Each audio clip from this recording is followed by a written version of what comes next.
our website pointing out that since the start of last season, no Premier League player has made more errors leading to goals. That's just picking on goalies. Than David de Gea. No, on one goal. Whenever goalies make mistakes, not it on ends up as goals. Not on goalies. On this goalkeeper. It would have to be a goalkeeper, wouldn't it? Meanwhile, Manchester United's performance, Jekyll and Hyde, when you look at it, against the Big Six, they've got those wins against City and Spurs, against any team outside of the Big Six, though very, very different.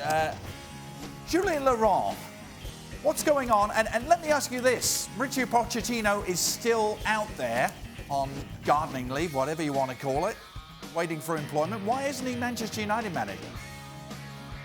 That's a very good question. I think it's a question that a lot of Manchester United fans are asking themselves too. For now, Ed Woodward and the Glazer family clearly still have some faith in Ole Gunnar Solskjaer. They're working together on the January transfer window. So it shows you that Solskjaer is at least going to be there in the turn of the new year. And I believe, and I was told that he will finish the season anyway, whatever happens.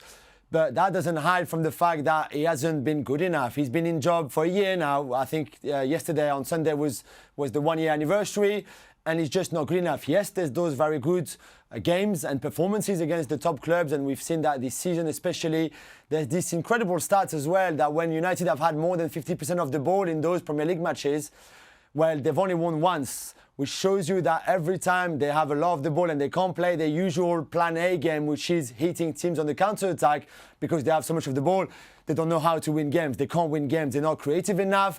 They don't have another plan B or plan C to find a way of beating teams. So it works when they leave the ball to the other team, which is usually the better side, the bigger sides.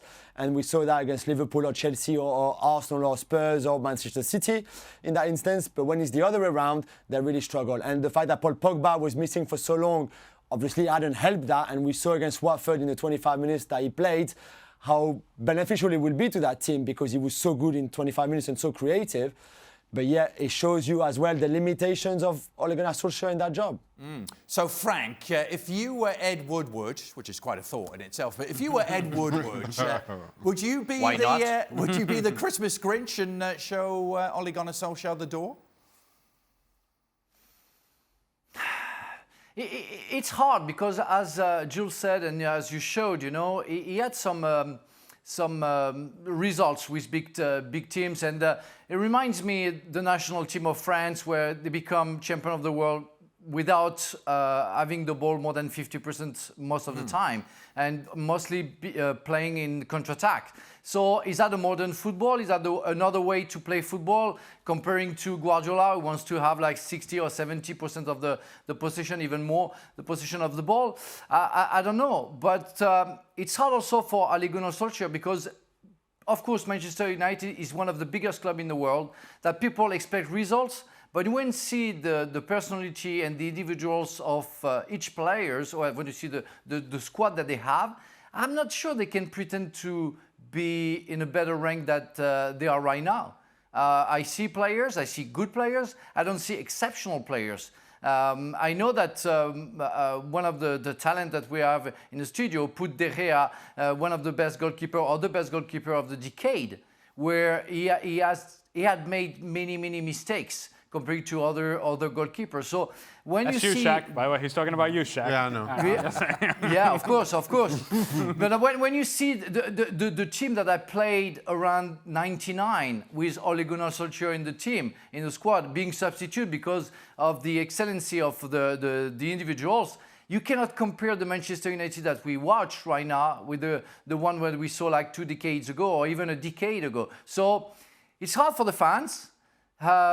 It's hard to get rid of one of the favorites of the fans, but you have to move on, I think, because you need to go back to your best. And it's not with Ole Gunnar, but it's not also with the player that they have right now. Well, thank you very much for watching ESPN on YouTube. For more sports highlights and analysis, be sure to download the ESPN app. And for live streaming, premium content, and let's not forget as well, ESPNFC 7 days a week. Subscribe to ESPN+.